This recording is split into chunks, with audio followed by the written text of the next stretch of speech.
우리 하나님 말씀 같이 볼까요? 요한복음 19장입니다.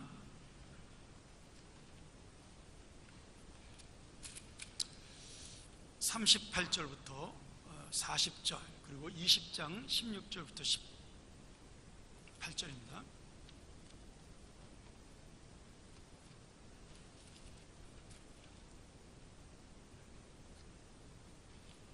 우리 한 절씩 교독하면서 제가 먼저 38절을 봉독하도록 하죠.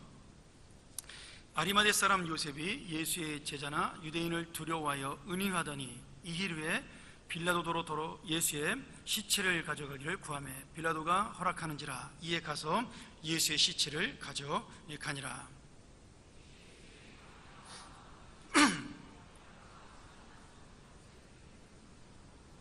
같이 읽죠. 이에 예수의 시체를 가져다가 유대인의 장례법대로 그 향품과 함께 세마포로 쌌더라. 아멘. 우리 20장 16절 17절인가요? 우리 또 같이 함께 읽었으면 좋겠습니다. 18절까지죠. 이번엔 같이 한번 16절부터 18절까지 읽도록 하겠습니다. 시작. 예수께서 마리아의 하시거늘 마리아가 돌이켜 히브리 말로 라보니여 하니 이는 선생님이라. 예수께서 이르시되 나를 만지지 말라. 내가 아직 아버지께로 올라가지 못하였노라. 너는 내 형제들에게 가서 이르되 내가 내 아버지 곧 너희 아버지 내 하나님 곧 너희 하나님께로 올라간다라 하신대. 막달라 마리아 가서 제자들에게 내가 주를 보았다 하고 또 주께서 자기에게 이렇게 말씀하셨다 이르니라. 아멘.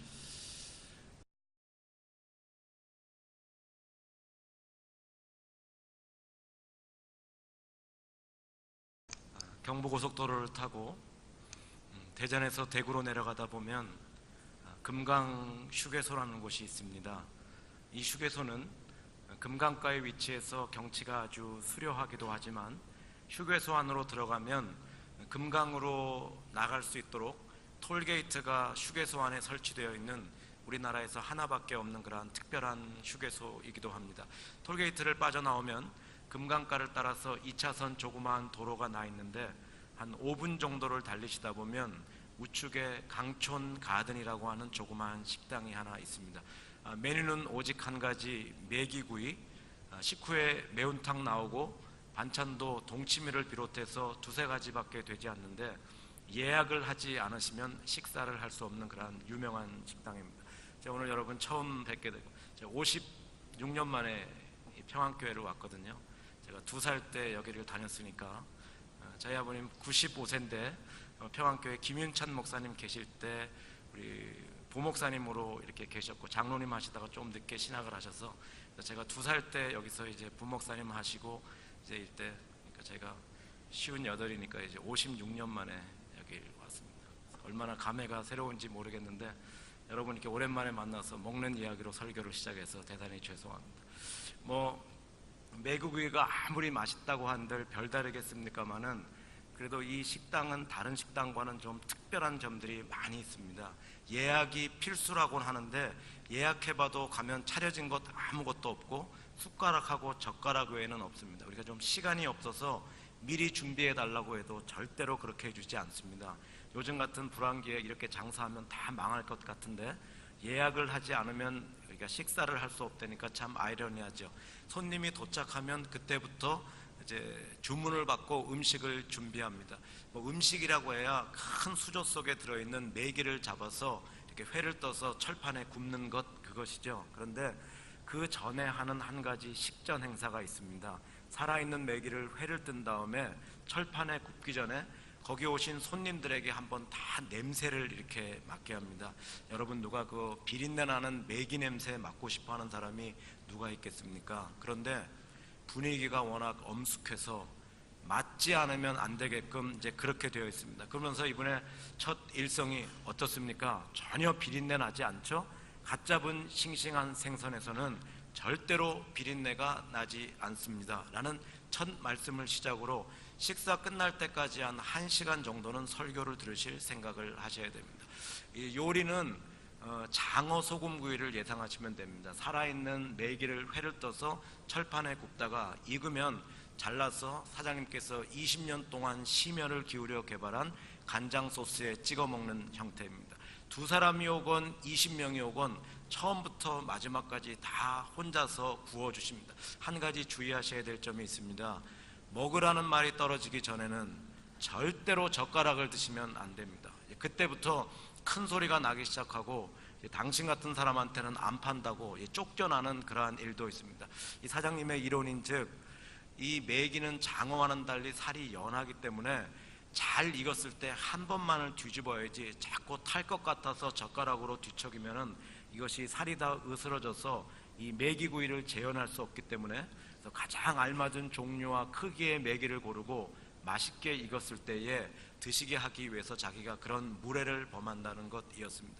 그것과 더불어서 식사하는 도중에 이분께서 들려주시는 이런저런 이야기들은 목사인 저로서도 정말 배울 것이 많은 그러한 것이었습니다. 한 가지 예를 들면 이분은 친구도 친척도 동창도 많은데 가능하면 그런 분들의 모임에는 잘 나가시지 않는다고 합니다. 왜냐하면 친척이나 동창을 의지해서 장사를 해서는 장사에 절대로 성공할 수 없기 때문이라는 것입니다. 그리고 우리 식사하고 나올 때 잘 먹었습니다 인사하면 사장님께서 늘 하시는 말씀이 다음에 오시면 더 잘 해드리겠습니다. 이런 장사도 실패한 장사라는 겁니다. 손님이 가게를 찾아왔을 때 잘할 여지를 남기지 않아야 되는데 잘할 여지를 남기는 장사, 실패한 장사라는 것입니다. 언제 한번 지나실 기회가 있으면 한번 들려서 식사를 한번 해보시면 좋을 것 같아요. 참고로 저는 홍보비를 1원도 받지 않았습니다. 제가 그분의 말씀 가운데 가장 기억에 남는 말이 한마디 있습니다. 저는 손님들을 무섭게 압니다. 그리고 그분들의 돈을 귀하게 압니다. 그래서 이 먼 곳까지 나의 가게를 찾아주신 분들에게 최고의 음식을 드시게 하려는 것입니다.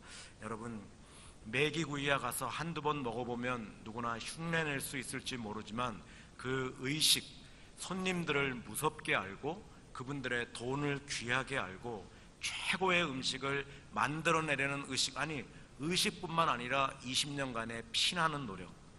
저는 메기요리의 프로가 있다면 주저하지 않고 그분을 추천할 것입니다. 아니 메기요리뿐만 아니라 우리나라에서 요식업을 하는 48만의 식당 업자들 가운데 프로 중에 프로라고 생각을 하고 그분에게서 많은 감명을 받았던 적이 있었습니다.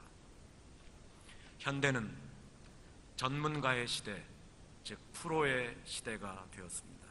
어떤 분야에서건 프로만이 살아남을 수 있고 프로만이 그 분야를 이끌어갈 수 있습니다.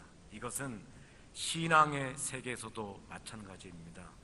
여러분께서 진짜 신앙인, 참된 신앙인이 되시려면 프로 신앙인들이 되셔야 됩니다.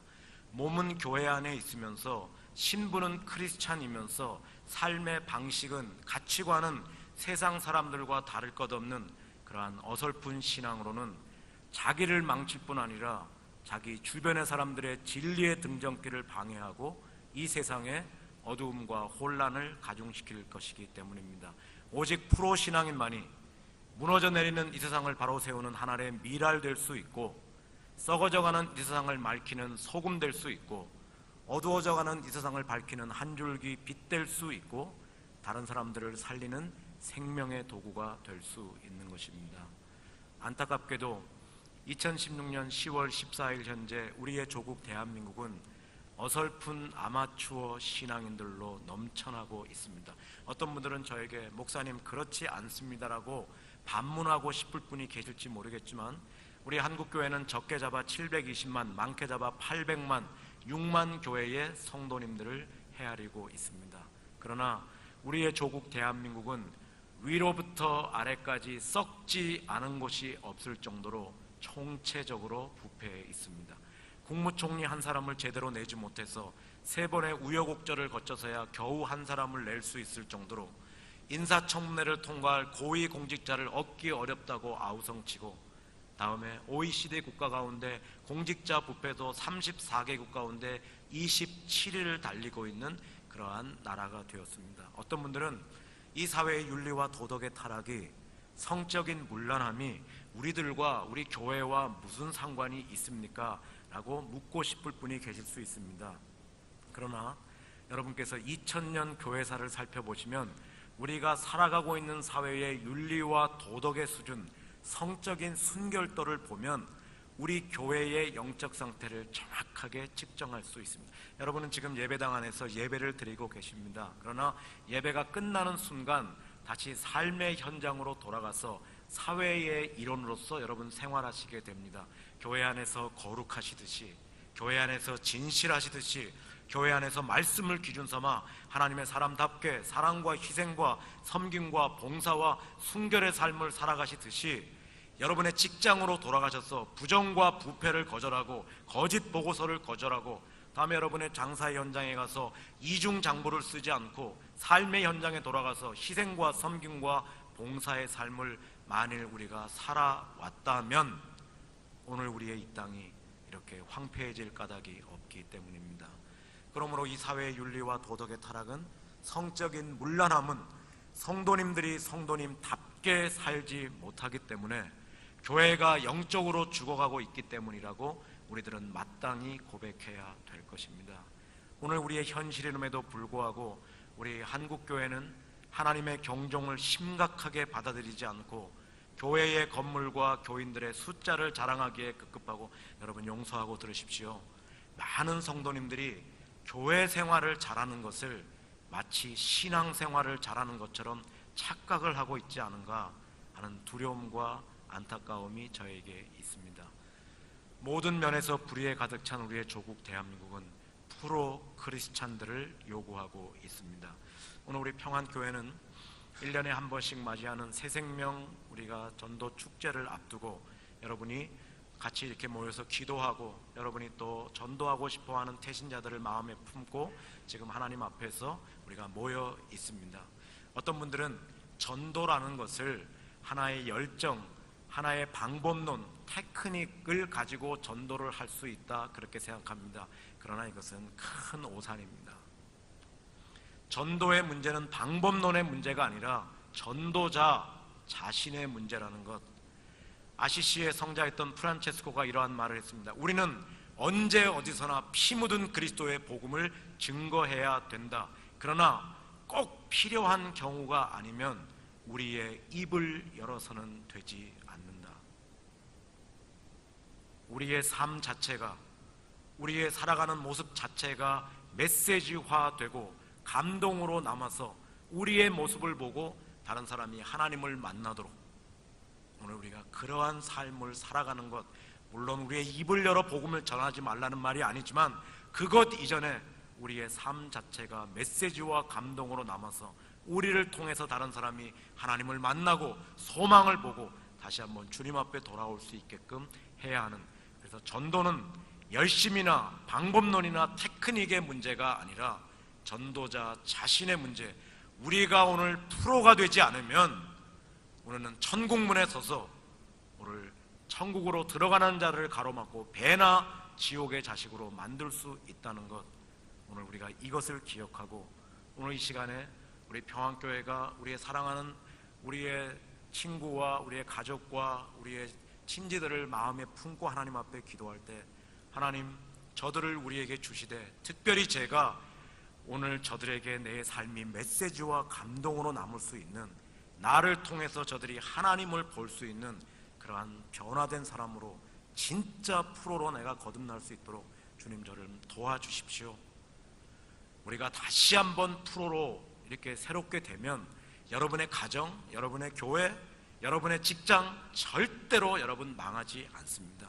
하나님께서 오히려 반석 위에 든든히 여러분 세워주실 것입니다. 오늘 우리가 본문에 보면 프로 크리스찬을 세 사람을 만날 수 있습니다. 아리마대 사람 요셉, 니고데모, 막달라 사람 마리아가 바로 그들입니다. 결론부터 먼저 말씀드리면 이 세 사람의 모습이 진짜 신앙인, 정상적인 신앙인의 모습.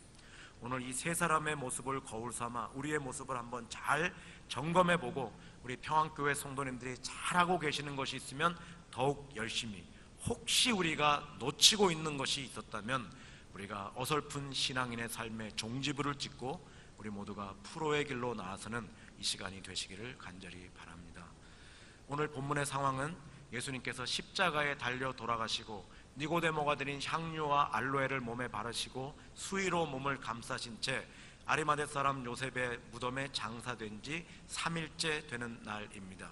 유대인의 관습을 따라서 썩어져가는 시신의 향유를 바르기 위해서 막달라 사람 마리아가 무덤을 찾았다가 부활하신 주님을 만나고 부활의 첫 증인이 되는 감격을 누린다고 하는 것이 오늘 본문의 상황입니다.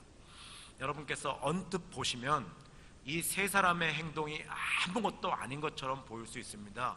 사람이 죽었으니까 누군가가 장례를 치르고 무덤에 안장해야 되는 것 아닌가? 정말 그렇습니까? 지금 예수님께서는 구테타범, 국사범, 체제 전복범으로 몰리셔서 십자가에 달려 돌아가셨습니다. 여러분, 3년 동안 예수님 따라다니던 제자들 지금 다 어디 갔습니까? 다 도망갔습니다. 왜? 자기들도 잡혀서 같은 형벌을 받을까 봐 두려웠기 때문에. 지금 상황이 이러한데 아리마대 사람 요셉이 빌라도를 찾아가서 예수님의 시신을 구하고 그 시신을 자신의 무덤에 안장합니다. 여러분, 이 사람이 바보가 아닙니다. 자기가 이 일을 행한 다음에 어떤 대가를, 어떤 손해를 치러야 될지를 정확히 아는 사람이었어요. 왜냐하면 오늘 본문에 보면 우리 아리마대 사람 요셉은 예수님의 제자이나라고 말해서 직업이 나와 있지 않지만 같은 본문을 기록해 놓은 마가복음 15장 43절에 보면 아리마대 사람 요셉은 존귀한 공회원이요 블류테스 71명으로 구성되었던 사내들인 공회의 의원, 요즘 말로 말하면 국회의 의원이었습니다. 백성들의 지도자의 위치에 있었기 때문에 누구보다도 이 상황을 잘 알고 있었고, 이러한 상황 속에서 자기가 예수님의 시신을 구하고 자신의 무덤에 안장하면 백성들로부터 어떠한 손해와 조롱과 공격을 받을지를 정확히 아는 사람이었어요. 지금 상황이 이러했는데, 이 정도 위치에 있는 사람이었는데 결정적인 순간에 아리마대 사람 요셉은 국회의원 자리를 내어놓고 예수님을 선택합니다. 사람은 결정적인 순간에 자기가 가진 것 중에서 가장 소중한 것을 붙잡고 덜 소중한 것을 내려놓게 되어 있습니다. 그렇게 사람들이 되고 싶어하는 백성의 지도자의 자리를 내어놓고 예수님을 택한 이유가 무엇이었을까? 아리마대 사람 요셉은 존귀한 공회원이요 하나님의 나라를 기다리는 자라. 이 사람이 예수님을 인격적으로 만났습니다. 길이요 진리요 생명 되시는 주님, 죽음이 끝이 아니라 죽음 이후를 책임져 주시는 주님, 세상이 전부가 아니라, 보이는 것이 전부가 아니라 남들이 보지 못하는 것을 볼 수 있도록 영적인 눈을 열어주시고, 남들이 듣지 못하는 음성을 듣을 수 있도록 영적인 귀를 열어주시고, 하나님 우리 아버지 되시어서 우리가 이 땅에 살지만 이 땅에 속하지 않는 하나님 나라 백성으로서 우리에게 구하기 전에 있어야 할 것 채워주시고, 어려운 길 만날 때 피할 길 주시고, 합력해서 선을 이루어 주시고, 오늘 하나님의 자녀로 오늘 하나님께 붙들려서 영광 가운데 살아가게 하시는 그런 놀라운 주님을 만나고, 이 축복이 너무나도 귀하기에 세상을 상대화시키는 삶을 살아가게 되었습니다. 그러나 여러분, 처음에는 어설펐습니다. 예수님의 제자였지만 유대인들이 두려워서 그것을 숨겼습니다. 그러나 하나님이 주신 구원의 은혜에 대한 인간의 최고의 반응은 변화, 달라짐인 것을 깨닫고 자신의 가치관을 바꾸고 행복관을 바꾸고 인생관을 바꾸고 주님 쫓아가기를 주저하지 않았습니다. 그렇게 온 삶을 들여서 주님을 따라가다 보니까 주님을 이용의 대상이 아니라 의존의 대상으로 삼고 자기의 그림이 아니라 예수님을 그리면서 주님을 따라가다 보니까 결정적인 순간에 예수님의 제자들은 예수님의 사도였지만 예수님을 버리고 도망갈 때 빌라도를 찾아가서 예수님의 시신을 구하고 그것을 자신의 무덤에 안장하고 그 빈 무덤이 영원한 부활의 증거로 남게 하는 프로의 삶을 살아갔던 것을 볼 수가 있습니다. 이것이 정상적인 신앙인의 모습입니다. 니고데모라는 사람이 있었습니다. 니고데모라는 사람의 이름은 요한복음의 3번 3장과 7장과 19장에 등장합니다. 니고데모라는 이름은 니코스데모스, 백성의 지도자, 백성의 승리자라는 이름입니다. 이 아이를 얻고 나서 부모들이 우리 아들이 백성의 승리자, 지도자, 좀 그런 사람이 되었으면 좋겠다고 했는데, 이 니고데모가 호 아르콘톤 유다이온, 유대인의 관원, 유대인의 지도자. 우리 학자들은 이 니고데모의 직업도 사내들인 공회의 의원, 국회의원이었을 것이다, 그렇게 추정을 합니다. 니고데모가 이 부모님들의 바람대로 백성들의 지도자의 위치가 돼서 가질 만큼 가지고 누릴 만큼 누리고 부와 명예와 권력을 다 가져보았습니다. 그런데 여러분, 우리가 혹시 부유하지 못하고 우리가 명예를 가져먹지 못하고 높은 지위의 권력을 가져먹지 못했지만, 여러분, 그 지위에 올라간 사람들이 모두가 행복할 것 같지만 여러분, 절대로 그렇지 않습니다. 가졌다고 누린다고 권력을 쥐었다고 행복한 것이 아니라, 니고데모도 그러한 백성의 위치에 있었지만 니고데모는 그 영혼에 대한, 영생에 대한 갈망이 있었어요. 그래서 이 니고데모도 주님은 죽음 이후를 책임져 주시는, 영원한 생명을 주시는 분이라는 말을 듣고 주님 만나기를 원했지만 유대인들이 두려워서 밤에 주님을 찾아왔습니다. 요한복음 3장 1절부터 16절까지의 말씀은 예수님과 니고데모와의 대화가 기록되어 있습니다. 그러나 이것은 예수님과 니고데모의 개인의 대화가 아니라, 오늘 우리의 평안교회 성도님들이, 우리가 주님을 믿고 구원받은 성도들이라면 언제 어디서나 하나님 나라 가는 날까지 우리의 가슴 속에서 놓아서는 안 될 기독교의 가장 핵심적인 메시지가 이 가운데 담겨져 있습니다. 이 메시지를 놓치면 신앙생활이 굴레와 무거운 짐으로 남을 수밖에 없게 되는 것. 여러분, 니고데모가 예수님께 묻습니다. 주님, 제가 어떻게 해야 영생을 얻을 수 있겠습니까? 그때 예수님께서 니고데모에게 너 다시 태어나야 된다, 너 새로 나야 된다, 너 거듭나야 된다. 니고데모가 알 수 없는 말씀을 하십니다. 다른 말로 하면 너 죄인이다, 이렇게 말씀하시는 거예요. 여러분, 우리가 하나님 앞에서 주님, 저는 죄인입니다라고 여러분이 우리 고백합니다. 저는 우리 여러분들이 그냥 우리가 오래 신앙생활을 해오시면서, 특별히 평안교회가 한국에서 가장 전통적인, 우리가 그렇게 역사를 가진 교회이기 때문에 여러분께서 거듭남의 체험과 또한 하나님 앞에서의 구원의 확신이 있는 것이라고 저는 확실하게 믿습니다. 그런데 혹시 여러분이 주님과의 깊은 회개의 경험이, 거듭남의 체험이, 주님과의 인격적인 만남이 혹시 우리 가운데 없는 분이 주님, 저는 죄인입니다라는 고백을 한다면 그 말의 의미는 무엇이냐? 주님, 제가 시기하고 질투하고 거짓말하고 불의의 일을 취했습니다, 그런 얘기가 아니라, 주님, 저는 가끔 착한 생각도 해보고 좋은 일도 하지만 저는 무엇을 하든지 제 마지막은 영벌이, 영원한 사망이, 죽음이 마지막인 인생입니다. 이것을 고백하는 말이 무엇이냐? 주님, 저는 죄인입니다라는 고백이에요. 로마서 6장 23절에 죄의 싹슨 사망이다, 이렇게 되어 있습니다. 여기서 싹신하는 말은 미스토스라는 말을 썼는데, 이것은 로마 군병들이 군인으로 복역을 하고 받는 보수를 말했습니다. 여러분, 우리가 날마다 죄를 짓습니다. 그 죄의 보수로 우리가 날마다 받는 것이 무엇이냐? 그것은 사망이에요. 이 땅에 존재하는 사람들에게는 오직 두 가지의 길이 있습니다. 사망과 영생. 예수님을 믿지 않는 사람들은 생명의 기운이 남아있을 때는 죽음이라는 것이 자기와는 아무 상관이 없는 것처럼 그렇게 교만한 삶을 살아갈 수 있습니다. 그러나 여러분, 여기 서소문에도 아마 강북 삼성병원이 있을 겁니다. 여러분, 우리 신대원 학생 중에도 우리가 23살의 나이로 그렇게 세상을 떠난 젊은이들도 있습니다. 나이에 여하에 관계없이 여러분들이, 우리가 강북 삼성병원에 가서 여러분이 건강해 보이는 신체지만, 내가 내 건강을 자랑하고 내 인생을 내가 마음대로 할 수 있을 것처럼 보이지만, 우리가 환자복을 입고 누우면 2달 안에 뼈만 남는 그러한 사람으로, 우리는 인간은 그런 존재밖에 되지 않아요. 우리가 죄를 지어서 얻는 것이라고는 날마다 사망을 얻어가는 거고, 사망이 끝이 아니라 둘째 사망이 기다리고 하나님의 형벌이 기다리는 것. 자, 니고데모에게 너 죄인이다.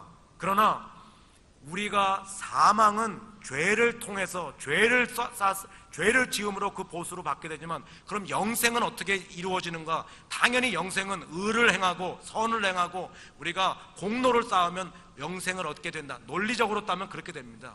그러나 3장 15절에 죄의 싹슨 사망이지만 인자가 높이 달려야 하리니. 오늘 예수님께서 이 땅에 오는 것은 저를 믿는 자마다 멸망치 않고 영생을 주시게 하기 위해서. 여러분, 논리는 죄를 통해서 우리가 사망을 얻으면 의를 통해서, 선한 일을 통해서 영생을 얻어야 되는데, 그러나 이 영생은 주님의 선물로 우리에게 주어지는 것. 왜? 우리 인간은 어느 누구도 자기 존재를, 자기 자신을 구원할 수 없는, 모두가 완전히 타락한 죄인들이기 때문에. 그래서 로마서 6장 23절에서 죄의 싹슨 사망이요 하나님의 은사는 우리 주 예수 그리스도 안에 있는 영생이니라. 여러분, 이것이 우리 신앙의 출발점이 되지 않으면, 나는 이 땅에 살지만 무엇을 해봐도 죽음이 마지막인 그러한 존재, 내 존재에 대한 처절한 절규가 없으면, 여러분, 내가 예수께서 나를 위해서 십자가에 달리시고 내 죄를 위해서 대신 자신 몸을 찢으신 그 구원에 대한 감격이 없을 수밖에 없고, 신앙생활하면서도 늘 이것이 우리의 신앙의 동기가 되지 않으면 우리가 하나님 앞에서, 여러분, 절대로 이것을 우리가 놓치면 우리는 하나님 앞에서 절대로 하나님 앞에서 바른 신앙생활할 수 없어요. 오늘 한국교회 여러분, 비극이 무엇인 줄 아세요? 주님과의 이러한 인격적인 만남이 없는 사람이, 거듭남의 체험이 없는 사람이 그저 교회를 오래 다녔다는 미명하에서 교회 직분자가 되고 찬양사역자가 되고 성가대원이 되고 교사가 되고 심지어는 신학교를 나왔다는 미명하에서 저 같은 목사가 되는 것입니다. 그러나 연기는 연기로 끝날 뿐입니다. 여러분, 오늘 여러분의 신앙생활이 무거운 굴레와 짐으로 남아있지 않아요. 어떤 사람은 그렇게 말합니다. 내가 예수를 믿고 처음에 주님과의 만남을 가지고 참된 자유와 해방이 있었지만은, 그러나 신앙생활은 처음에는 그러한 감사와 감격도 있고 기쁨도 있지만, 시간이 지나가면 그냥 우리가 교회 안에서 직분자 되고 희생하고 봉사하고 섬기고 그런 것이 신앙생활이다. 누가 그렇게 말합니까? 그것은 종교생활에 지나지 않는 것이죠. 여러분, 기도하셔야 돼요. 주님, 제가 허물과 죄로 죽었던 저를 위해서 구주 예수 자신의 몸 찢으셔서 나를 위해서 대속하여 주시고, 주님 십자가에 달리신 것 때문에 내가 은혜로 구원받아서 이 땅에 살지만 이 땅에 속하지 않은 하나님 나라 백성 되고 주님과 영원한 생명을 누리는 축복의 존재가 되게 하신 것, 이것이 주님 저의 신앙생활의 동기가 될 수 있도록, 저를 움직이는 동기가 될 수 있도록, 제가 전도하는 동기가 될 수 있도록 주님 저를 좀 도와주십시오. 여러분, 기도하셔야 돼요. 니고데모가 주님을 이렇게 인격적으로 만나고 영원한 생명을 체험하고 나서 그 다음에 주님 쫓아가기를 주저하지 않습니다. 그래서 여러분, 요한복음 7장에 보면 7장 37절에 니고데모가 이렇게, 예수님께서 이렇게 천국 복음을 증거하십니다. 명절 끝났고 그날에 예수께서 말씀하시기를 누구든지 목마르거든 내게로 와서 마시라. 그러면 그 배에서 생수의 강이 넘쳐나리라. 이렇게 천국 복음을 증거하시니까 그 바리새인과 서기관들이 보냈던 사람들이 그 말씀을 듣고 와서 잡아오라고 말했는데 오히려 감동을 받고 돌아와서, 너희가 왜 잡아오지 않았느냐? 그러니까 우리 가운데 이렇게 권세 있게 말하는 사람은 우리가 본 적이 없습니다. 이렇게 말하니까, 너희도 그들에게 미혹되었느냐? 우리의 당국자들과 바리새인 가운데 그를 따르는 사람이 어디 있느냐?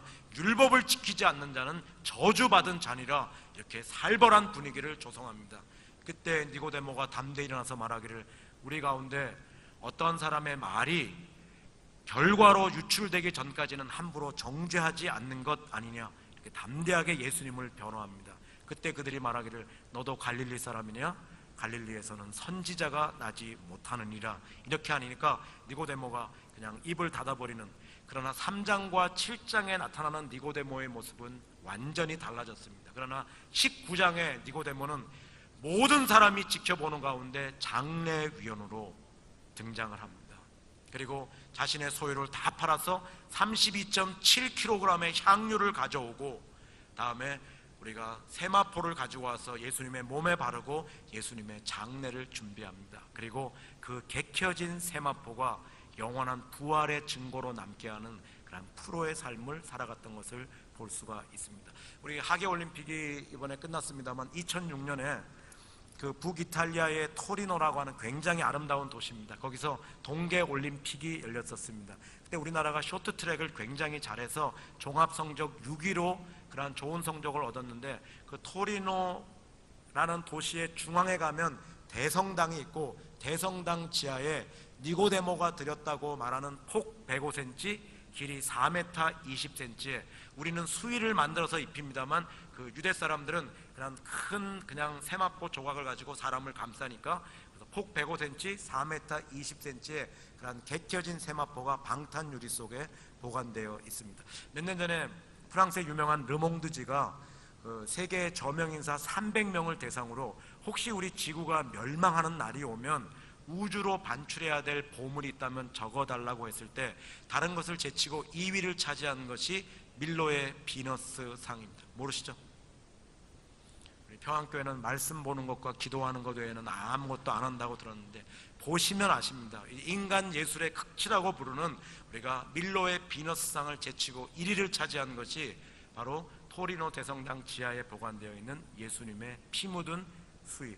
여러분, 세상에 아무리 보물이 없다 해도 피고름 묻은 수의가 인류 최고의 보물이 되는 예는 절대로 없습니다. 강대상에서 제가 개인의 이름을 거명해서 죄송합니다만 우리나라의 최고의 재벌이라고 하는 만일 삼성의 이건희 회장이 이 땅에서의 수가 다해서 만일 관에 들어가면 제일 재벌이니까 수천만 원 혹은 수억짜리 수의를 입고 거기 관에 들어가겠죠. 몇 달이 지나서 어느 노숙자가 자기 몸 하나 누일 데 없는 노숙자가 죽어서 관에 들어갈 때 피고름 묻은 이건희 회장의 수의를 입고 들어갈 것인가 아니면 자기의 넝마 조각을 입고 들어갈 것인가 누구도 남의 피고름 묻은 수의를 입고 관에 들어갈 사람은 아무도 없습니다. 왜냐하면 수의는 혐오 물건이지 절대로 인류 최고의 보물이 될 수 없기 때문입니다. 그러나 아무리 하찮은 수의 조각이라고 할지라도 그것이 누구를 위해 드려지면 주님을 위해 드려지면 인류 최고의 보물이 되도록 만들어 주시는 분이 바로 우리 주님. 그러면 여러분 한 번만 생각해 보십시오. 하찮은 뱃조각이 주님을 위해 쓰여졌을 때 인류 최고의 보물이 되도록 만들어 주셨다면 만일 저와 여러분이 이 땅을 잠시 다녀가는 동안에 우리의 삶을 주님께 드리면 얼마나 놀라웁게 들어 쓰실 것인가. 보지 않아도 명약 관화한 사실 아니겠습니까? 여기에 대한 결정적인 증거가 바로 막달라 사람 마리아입니다. 우리가 아리마대 사람 요셉이나 니고데모는 훌륭한 국회의원이었으니까 예수님 만나고 나서도 훌륭하게 신앙생활했을 것이다 봅니다만 여러분 마리아가 누굽니까? 막달라 지방에 7 악령 들렸던 장녀, 욕망의 대명사, 과거도 없고 현재도 없지만 미래라고는 전혀 없는 인간 쓰레기. 이 여인을 예수님께서 인격적으로 만나 주셨습니다. 이 마리아가 주님을 만난 다음에는 세상이 줄 수 없는 참된 자유와 평안과 해방을 누리기 시작합니다. 그리고 나서 신앙생활은 단순히 누리는 것이 아니라 하나님께 드리는 것임을 깨닫고 주님 쫓아가기를 주저하지 않습니다. 한 발은 주님께 딛고 한 발은 세상에 딛고 적당히 신앙생활하는 것이 아니라 전 삶을 들여서 주님을 따라갑니다. 그래서 예수님의 제자들 예수님 버리고 도망가는 그때에 예수님의 어머니와 이모와 함께 십자가를 지키고 3일째 되던 날에 예수님의 무덤을 찾아옵니다. 여러분은 신앙생활을 어떻게 정의하는지 저는 잘 모르겠습니다만 신앙생활은 기본적으로 누리는 것입니다. 여러분이 일단 주님을 생각하면 그리고 교회를 생각하면 그리고 주일날 교회에 또한 금요일날 수요일날 예배당에 오면 여러분은 마음에 행복함이 있어야 돼요. 기쁨이 있어야 됩니다. 평안이 있어야 돼요. 만일 여러분 이것이 우리에게 없다면 어떤 분들은 신앙생활은 무엇을 행하는 것이다 이렇게 말하는데 행하기 이전에 신앙생활은 누리는 것입니다. 내 안에 오늘 진정한 주님 안에서의 수고하고 무거운 짐진 자들을 부르셔서 참된 쉼을 주시는 주님 안에서의 내가 쉼이 있는가? 내가 온 것은 양으로 생명을 얻게 하고도 풍성히 얻게 하려 함이라. 내가 주님 안에서 진짜 참된 풍성한 삶을 누리고 있느냐? 신앙생활은 무엇을 행하기 전에 누림이 있어야 됩니다. 여러분 내가 오늘 그것이 주님 안에서 바로 되지 못한다면 여러분 늘 기도하셔야 돼요. 주님 제가 오늘 주님 한 분만으로 만족할 수 있도록 여러분 기독교를 우리가 여러 가지로 설명합니다. 기독교라는 것은 우리가 평안함일 수도 있고 자유함일 수도 있고 쉼일 수도 있고 누림일 수도 있고 성공일 수도 있고 부귀영화일 수도 있고, 기독교는 다른 모든 것이 아니고 기독교는 뭐예요? 예수, 주님 한 분밖에는 없는 거예요. 기독교는 복음이면 충분하고 예수님이면 충분하고 그 예수 한 분만으로 내가 만족하고 복음이면 풍성한 삶을 누리고 있는가? 여러분, 이것이 되지 않는 상태에서 내가 자꾸 다른 일을 행하는 것은 자기를 자꾸도 굴레와 짐으로 만드는 것밖에, 자기를 더 파탄으로 몰아가는 것밖에 되지 않을 수 있어요. 늘 기도하셔야 돼요. 주님, 제가 주님과의 첫사랑을 회복할 수 있도록, 내가 주님 한 분만으로 만족할 수 있도록, 주님께 집중하고 영적 선도를 유지할 수 있도록 주님 저를 좀 도와주십시오. 그리고 내가 누린 다음에, 누림으로 끝나면 반쪽짜리 복음밖에 되지 않고 누린 다음에는 자기를 부인하고 자기 십자가를 지고 주님을 따라가는 드림의 삶이, 누림과 드림의 삶이 같이 있어야 우리가 온전한 신앙생활을 이루어갈 수 있게 되는 것입니다. 마리아가 그런 삶을 살아가는 거죠. 주님 안에서 진짜 풍성한 삶을 살아간 다음에는, 그 다음에 상황과는 상관없이, 조건과는 상관없이, 여러분 3일째 되던 날에 무덤을 찾아왔다는 것은, 어떤 사람들은 그렇게 말합니다. 이거 유대인의 관습 아닙니까? 여러분 가시겠어요? 예수님 돌아가셨습니다. 살아계시면 이 마리아의 헌신을 갚아주실 수 있을 거예요. 예수님 돌아가셨어요. 어떤 사람은 마리아가 예수님의 부활을 믿었기 때문에 마리아가 그랬을 것이다.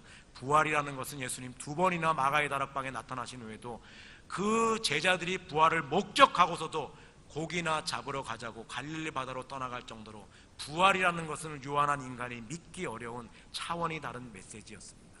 그럼에도 불구하고 3일째 되던 날에 마리아가 예수님의 무덤을 찾아왔다는 것은, 마리아가 조건과 상황에 상관없이 주님 한 분만으로 만족하고 오늘 자기를 부인하고 주님을 따르는 조건 없는 신앙의 사람이 되었음을 우리에게 보여줍니다.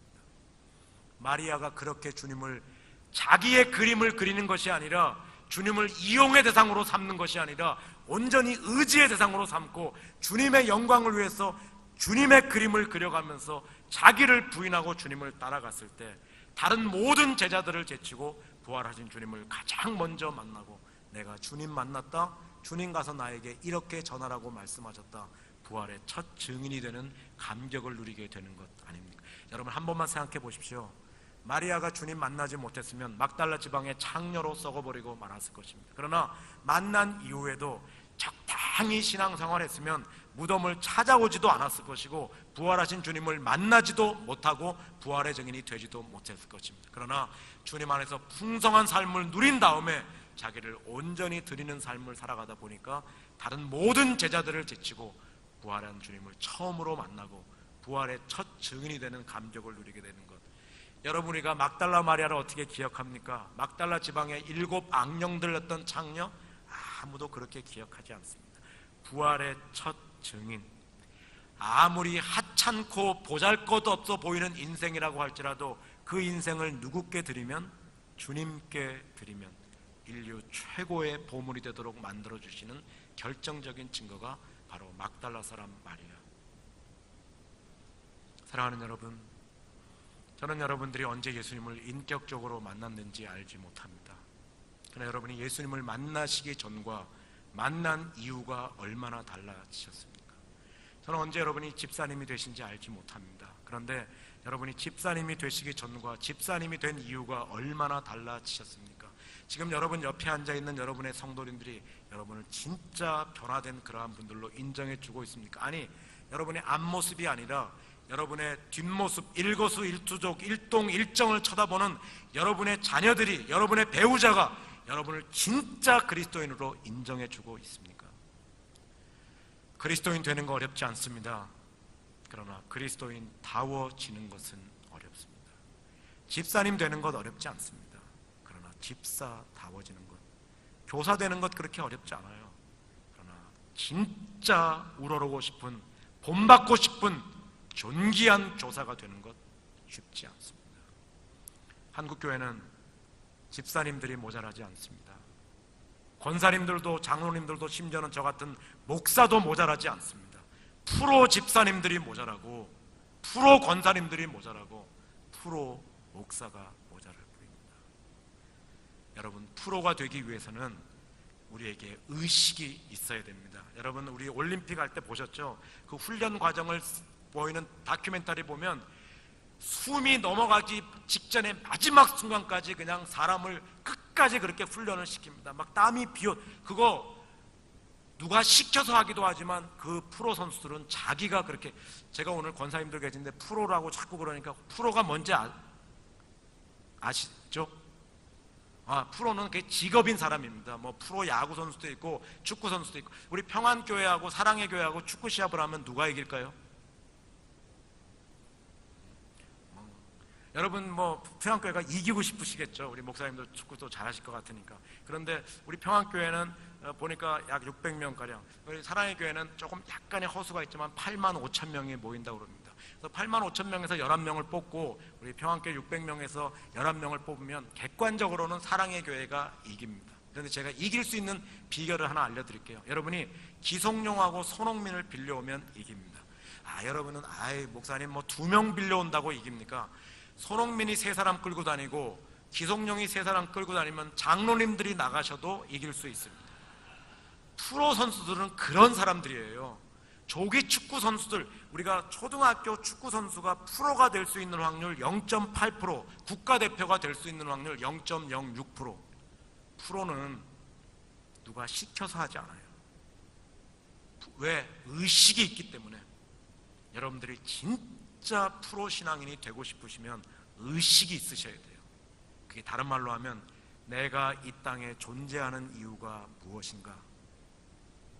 기독교는 생명의 종교입니다. 죽어가는 사람들을 살리는 종교입니다.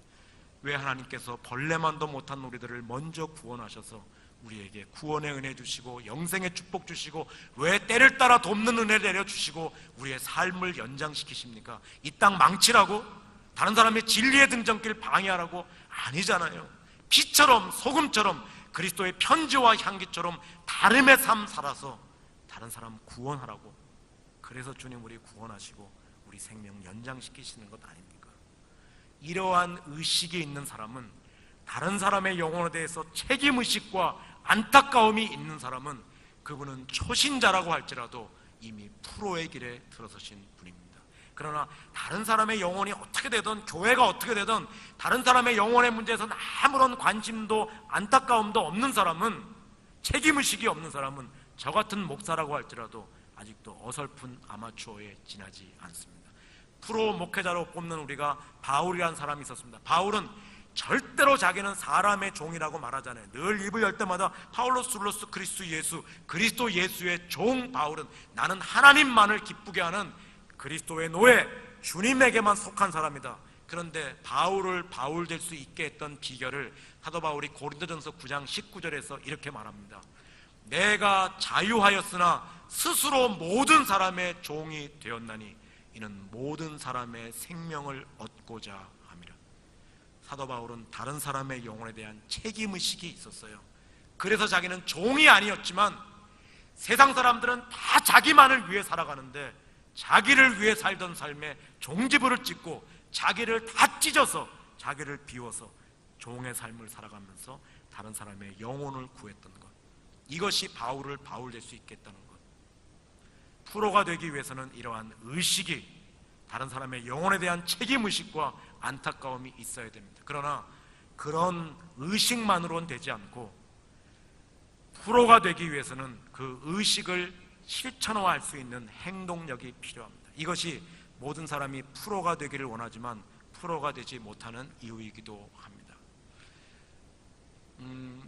24살의 대학생의 나이로 세상에서 야구를 가장 잘한다는 사람들이 모이는 미국의 그 메이저리그의 LA 다저스에 스카웃되어 갔던 박찬호라고 하는 선수가 있습니다.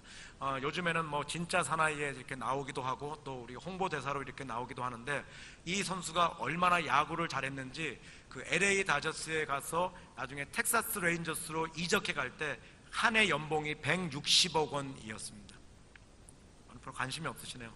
확실히 기도만 하시는 것 같아요. 뭐 1억 6천도 아니고 16억도 아니고 한 해 연봉이 160억 원, 6년 계약을 하고 갔는데 부상 때문에 잘하지 못했어. 나중에 텍사스 레인저스 갔더라. 샌드리고 파드리스, 그다음 필라델피아 필리스, 뉴욕 매츠, 그리고 다시 LA 다저스에 왔을 때 그 박찬호 선수가 124승을 거두었을 때 우리가 만 나이가 38세, 동양인으로서 최고의 승수를 거뒀습니다. 그런데 여러분, 이것은 야구의 세계에서는 불가능한 일입니다. 우리가 인간의 신체 나이가 가장 좋을 때가 16세에서 19세. 그런데 야구는 그렇게 기능이 있어야 할 수 있으니까 야구 선수들이 꽃을 피우는 나이는 23살에서 28. 타자는 생명이 조금 더 길지만 수수는 5일마다 한 번씩 던져야 되기 때문에 길어야 30대 초반이면 생명이 끝나게 돼 있습니다. 그런데 박찬호가 어떻게 38세가 될 때까지 메이저리그에서 살아남고, 그 다음에 부인이 제일동포였기 때문에 다시 오릭스 버팔로스라는 일본 팀에 와서 1년을 하고, 나중에 자기 약속대로 한화 이글스에, 공주가 고향이었으니까 한화 이글스에 와서 5승을 거두고 나이 마지막 마쳤을 때가 2011년에 만 40세였어요. 이건 불가능한 일인데 어떻게 이런 일이 가능할 수 있었느냐 하는 것이 일본 신문에서 한번 회자가 되었습니다. 이제 야구 시즌이 이제 거의 다 끝나가는데, 끝나면 야구 선수들은 쉬는 게 아니라 한 3일 정도 쉰 다음에 우리나라 사람들은 사이판이나 괌, 일본 선수들은 오키나와라고 하는 따뜻한 남쪽으로 가서 동계훈련을 시작합니다. 동계훈련 중에 동경에 있는 아내가 몸이 아프다는 소식을 듣고 병원에 입원했다는 소식을 듣고 하루 휴가를 받아서 그 병문안을 한다음에 얼마나 몸이 피곤하겠습니까? 근데 호텔에 가서 그냥 자지 않고 호텔 지하에 있는 피트니스 헬스 클럽에 가서 이 사람이 4시간 동안 자신의 몸을 만들었습니다. 그리고 다시 오키나와에 돌아와서 또 하루 휴가를 반납하고 이틀 동안 자진해서 보충 훈련을 했던 것, 이것이 박찬호를 있게 했던 비결이라고 일본 신문은 그렇게 분석했었습니다. 예술이나 체육의 세계에서만 아니라 신앙의 세계에서도 신하는 훈련을 배제하고서는 프로란 존재할 수 없습니다. 여러분이 오늘 하나님 말씀을 듣고 내가 진짜 한번 나의 삶의 영역에 가서 내가 진짜 변화의 삶, 달라짐의 삶, 주님을 위해서 손해보고 그림, 여러분 오늘 여러분이 말씀을 듣고 또 목사님과 같이 신앙생활하면서 늘 결심하고 은혜받고 여러분이 내일 삶의 현장으로 돌아갔어요. 그런데 직장에서 다른 사람들이 거짓 보고서를 쓰고 그렇게 말했을 때 여러분 쉽지 않아요. 제가 세상을 모르는 게 아닙니다.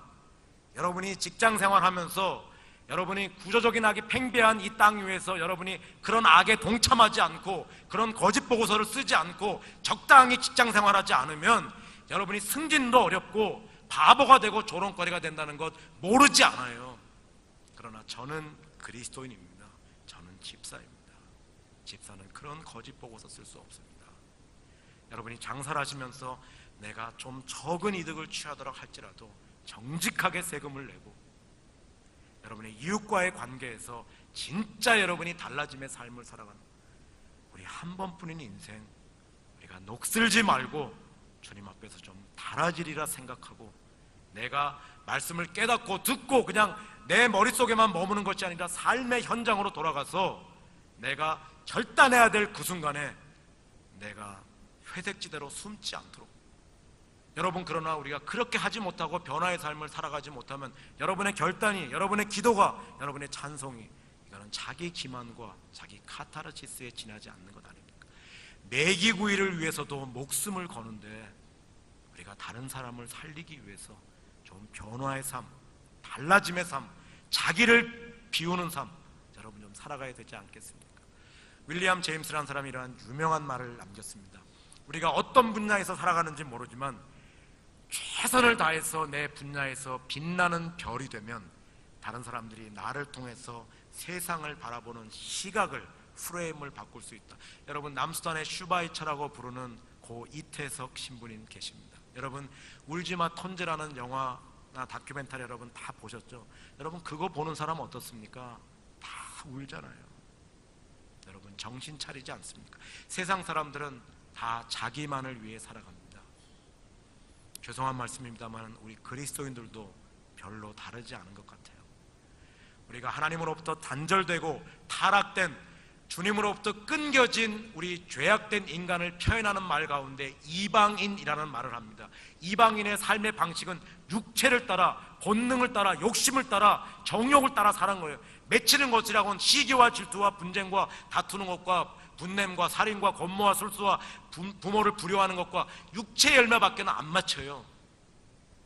그리고 이 사람들의 특징은 자기만을 위해 살아가는 거예요.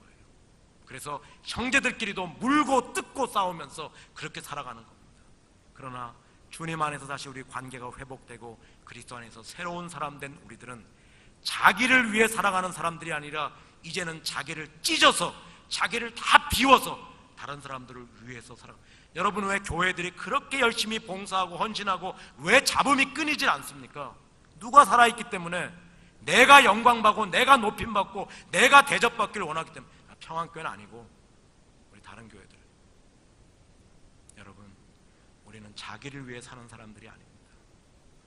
세상 사람들 다 자기만을 위해 살아가는데 자기를 위해 살던 삶에 종지부를 찍고 자기 분야에서 빛나는 별이 되니까 다른 사람들이 그 사람을 통해서 세상을 바라보는 시각을 바꾸지 않습니다. 여러분, 한번 그런 삶 살고 싶지 않으십니까? 어떤 분들은 저는 남수단까지 가지 못해서. 남수단까지 가지 않아서도요, 여러분, 프로의 삶은 홍제동에서도 홍은동에서도 여러분 여기서도 얼마든지 살아갈 수 있습니다.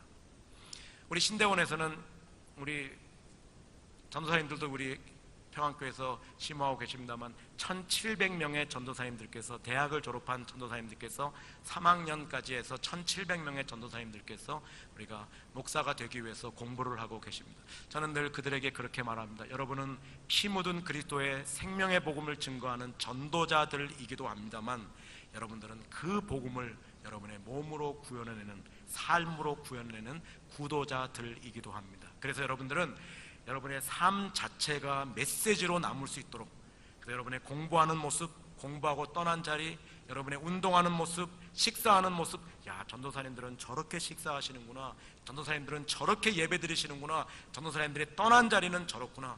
여러분의 삶 자체가 메시지와 감동으로 남을 수 있도록 그렇게 돼야 된다. 늘 그렇게 도전합니다.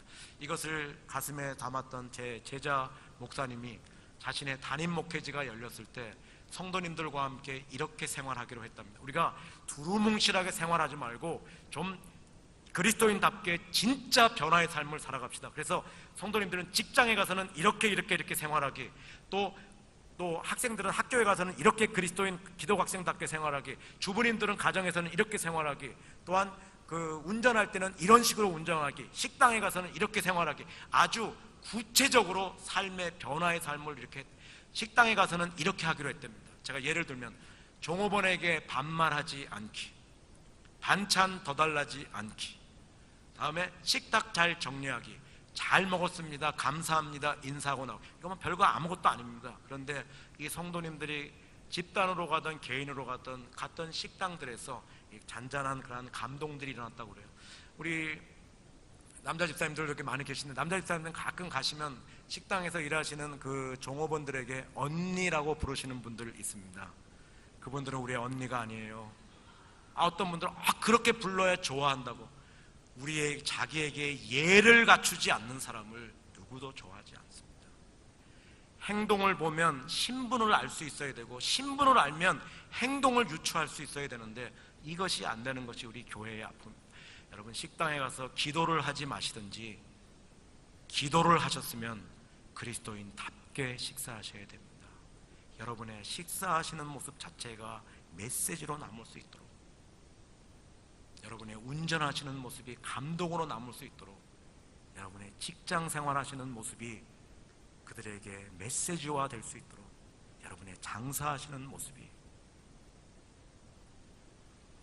어떤 분들은 신앙생활 하는데 훈련이 필요 없다고 생각하십니다. 그러나 바울은 믿음의 아들 디모데에게 이렇게 말했습니다. 바울의 서신에 여러분 뒷부분에 보면 800개의 실천적인 변화의 명령들이 나타납니다. 특별히 사도 바울은 믿음의 아들 디모데에게 말하기를, 이미 디모데는 루스라와 이고니에서 칭찬받는 자였어요. 그리고 데살로니가 교회 할 때도 우리와 주를 본받아서 데살로니가 교회가 마게도니아와 아가야 지방의 모든 믿는 자들의 본이 될 정도로 이미 칭찬받는 자였습니다. 그러나 마지막에 그 복음의 길을 걸어가는 믿음의 아들 디모데에게 사도 바울이 그 정도의 위치에 있는 디모데에게 말하기를 너는 읽는 것과 권하는 것과 가르치는 것에 전념해라. 이렇게 말하기 전에 여러분, 하나님 말씀을 읽는 것이, 하나님 말씀을 권면하는 것이, 그리고 하나님 말씀을 전하는 것이 얼마나 중요합니까? 그런데 그 전제 조건이 무엇이냐? 너는 말과 행실과 믿음과 사랑과 정절에 있어서 모든 믿는 자들의 본이 되어 그 다음에 읽는 것과 권하는 것과 가르치는 것에 전념하라. 피나는 훈련이 여러분 필요합니다. 내 언어를 바꿔야 되고, 더러운 말은 내 입 밖에도 내지 말고, 다른 사람들을 세우는 데 소용되는 대로 선한 말을 하여 은혜를 끼치게 해야 되고, 말이 바뀌어야 되고. 그래서 저는 교회 안에서 가장 존경받아야 될 사람들, 오늘 예수 믿기 전과 예수 믿은 이유가 바뀌는 사람, 언어가 바뀌고 행실이 바뀌고 사랑과 믿음과 정절의 모습에서 본이 되어 가는 사람들, 여러분이 본이 되면 여러분의 모습을 보고 주님 앞으로 돌아오는 많은 새 생명들을 여러분이 얻을 수 있어요. 그러나 여러분이 그렇게 되지 못하고, 여러분이 아름답게 찬양하고 아름답게 기도하고 여러분 뜨겁게 전도하지만 여러분의 삶 자체가 메시지화 되지 못하면 오히려 그들의 진리의 등정길을 방해할 수 있다는 것. 여러분, 하나님이 주신 구원의 은혜에 대한 인간의 최고의 반응은 변화, 달라짐, 피나는 훈련이 자기를 쳐서 그리스도께 복종시키는, 나는 이제부터 나의 언어를 바꾸고 내 행실을 바꾸고 내 믿음과 사랑과 정절의 수준이 믿는 자들의 본이 될 수 있도록, 내가 한번 주님 그렇게 살아갈 수 있도록 주님 저를 좀 도와주시고, 제 가슴에 품고 제 마음으로 기도하는 그 사람들에게 내가 진짜 빛나는 별이 되어서 다 자기만을 위해 살아가는 세상에서 나를 찢고 나를 다 비우고 내가 종되는 삶 살아서 그들을 하나님 앞으로 이끌어낼 수 있는 진짜 전도자의 삶 살아갈 수 있도록 주님 저를 좀 도와주십시오. 사랑하는 여러분, 이왕 믿을 바에야 어설픈 아마추어가 아니라 프로 신앙인들이 되셔야 되지 않겠습니까? 작은 새 한 마리가 가지에 앉았다가 날아가도 가지가 잠시 동안 흔들리는 여운이 남는데, 우리가 적게는 20, 30년, 많게는 7, 80년 이 땅을 다녀가는데 내가 어떠한 족적을 남기고 있는지 이 저녁에 나를 한번 잘 점검해보고, 우리가 프로가 되는 한 우리 자녀들, 우리 가정, 우리 직장, 우리 교회 절대로 망하지 않습니다. 하나님께서 오히려 반석 위에 든든히 세워주실 것입니다. 눈을 뜨면 성공한 사람이 보이지만 눈을 감으면 위대한 사람이 보입니다. 세상에서 이것저것 가리지 않고 소위 성공한 사람에게 우리가 인사는 하지만 마음으로부터 존경하지는 않습니다. 이 자리에 참석하신 사랑하는 우리 평안교회 성도님 한 분 한 분마다가 눈을 감으면 떠오르는 위대한 신앙인들, 마음으로부터 우러러고 싶은 존귀한 신앙인들 되셔서 여러분을 살리고 여러분의 자녀들을 새롭게 하고 이 나라와 민족을 주님 앞에 올려드리고 마음에 품은 새 생명들을 주님 앞으로 이끌어내고 온전한 하나님으로 사람으로 세우는 주님의 자녀들이 되시기를 간절히 바랍니다. 기도드리시겠습니다. 우리 한번 이 시간 같이 기도했으면 좋겠습니다. 사랑하는 여러분, 모든 면에서 불의에 가득 찬 우리의 조국 대한민국은 욕망의 사자들을 요구하지 않습니다.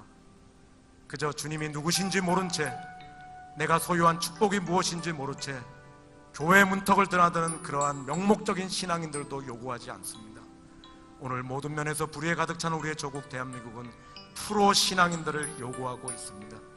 오늘 이 자리에 새 생명 우리의 가슴에 품고 내가 본이 되는 삶, 변화의 삶, 달라짐의 삶을 살아서 그들을 주님 앞으로 이끌어내고자 결단하는 우리 여러분들, 오늘 다시 한번 내가 하나님 앞에서 지금까지 어떠한 삶을 살아왔는지, 내가 주님 안에서 진정한 누림과 드림의 삶이 있는지 우리 자신을 점검해 보게 하시고, 오늘 전도의 삶이라는 것은 방법론의 문제가 아니라 전도자 자신의 문제라는 것을 깨닫고 오늘 주님 앞에서 내가 본이 되는 자 될 수 있도록, 달라지는 자 될 수 있도록, 세상을 거슬려 사는 자 될 수 있도록 주님 저를 좀 도와주십시오.